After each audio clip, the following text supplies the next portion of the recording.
Bonjour Kenkyo. Bonjour François.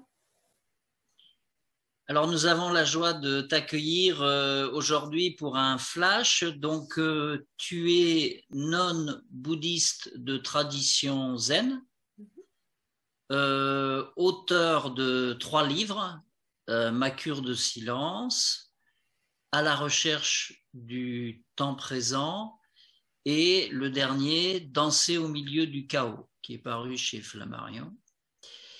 Et tu es aussi conférencière internationale et tu proposes un chemin spirituel moderne en phase avec la société actuelle.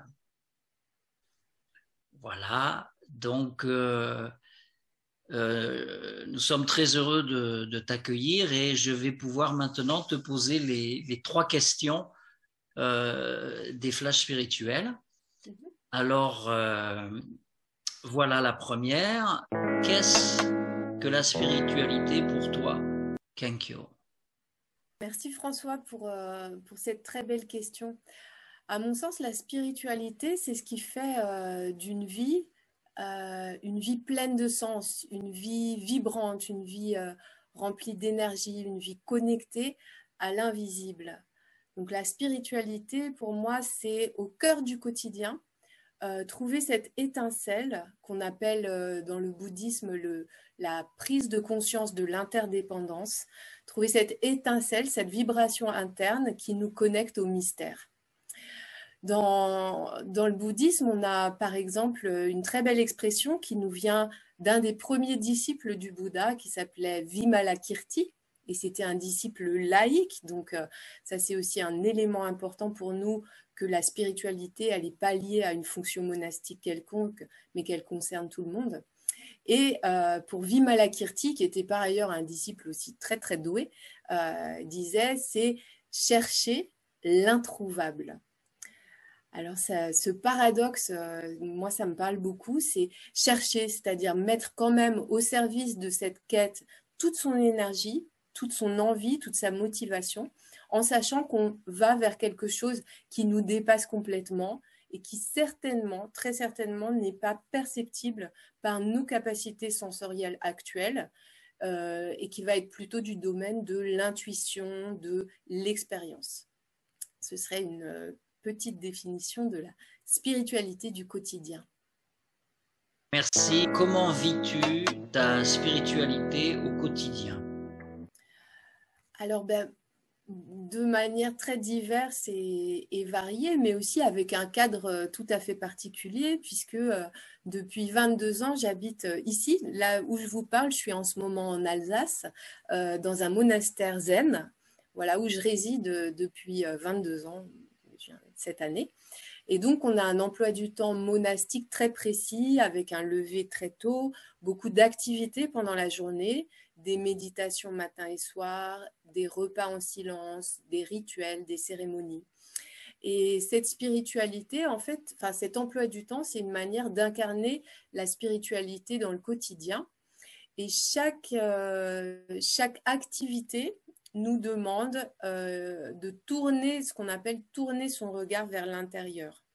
C'est-à-dire de trouver en fait la spiritualité qui fait écho ou qui résonne à l'intérieur de soi à travers l'expérience de l'arrêt du temps. C'est-à-dire tous ces moments dans la journée où le temps s'arrête et on est à nouveau dans l'instant présent et ouvert justement et à ce moment-là en capacité de ressentir, d'accueillir l'invisible.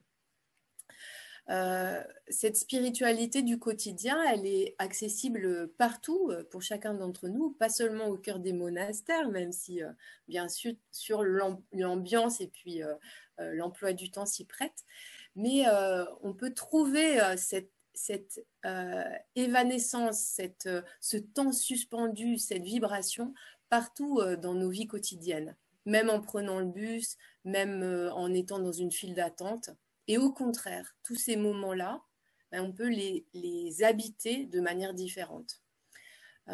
Donc c'est ça que j'essaie de faire moi au quotidien ici, le plus souvent possible, de faire effraction dans une sorte de pensée automatique, dans une forme d'absence mentale du moment présent, en retrouvant une conscience du corps, en retrouvant une respiration, en prenant conscience de l'activité mentale et en lâchant cette activité pour me réintégrer ou bien me réincarner maintenant et vivre la vie avec beaucoup de saveur, avec beaucoup de présence. Voilà, ça c'est à peu près le quotidien d'un moine et d'une nonne, puis c'est aussi le quotidien de tous ces pratiquants, de toutes ces personnes qui sentent qu'il y a quelque chose dans la vie qui est innommable, introuvable, mais qui vaut vraiment le coup à travers l'instant présent de se relier à nouveau à cette perspective. Merci. En penses-tu qu'un monde spirituel soit possible?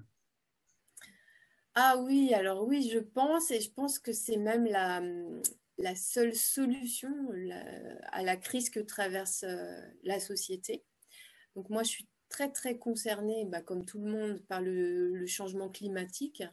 Il y a 2 ans, j'ai créé, juste à côté du monastère, un écolieu, une ferme, où on est un refuge pour animaux, on pratique la permaculture, on a aussi l'emploi du temps monastique, dans l'idée de proposer un autre modèle.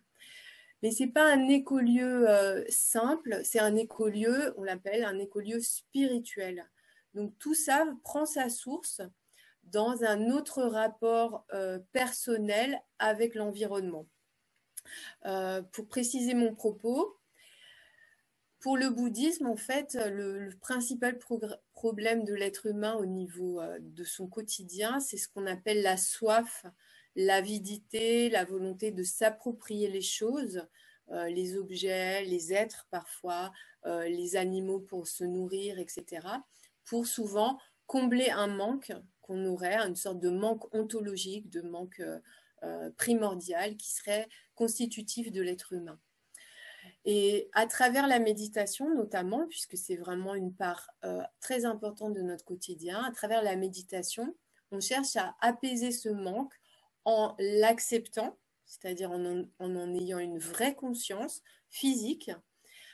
Et au lieu de chercher à combler ce manque avec des objets, encore une fois, et à travers une consommation à outrance, eh bien, en acceptant ce manque, il va s'ouvrir, il va se déployer, il va s'apaiser.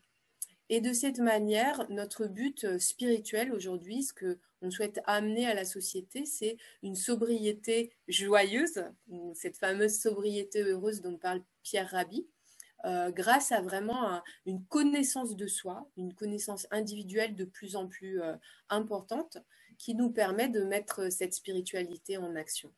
Donc je suis très optimiste à ce niveau-là. En tout cas, je pense que la crise actuelle, c'est une opportunité, c'est vraiment quelque chose qui est presque d'idéal dans un chemin humain. Ça passe ou ça casse, comme on dit, mais c'est vraiment aussi le moment où on va pouvoir mettre en place une autre forme d'être au monde. Et le lieu qu'on a créé, ça s'appelle Kibo en japonais et ça veut dire l'espoir. Eh bien, merci beaucoup, Kenkyo, pour toutes ces réponses très inspirantes qui donnent envie d'aller lire tes livres, hein, peut-être même pour en savoir un peu plus. En tout cas, c'est mon cas. Voilà, donc ce flash s'achève et donc au plaisir de se revoir sur ces chemins de la spiritualité. Avec plaisir. Merci beaucoup, François. Au revoir, Kenkyo. Au revoir.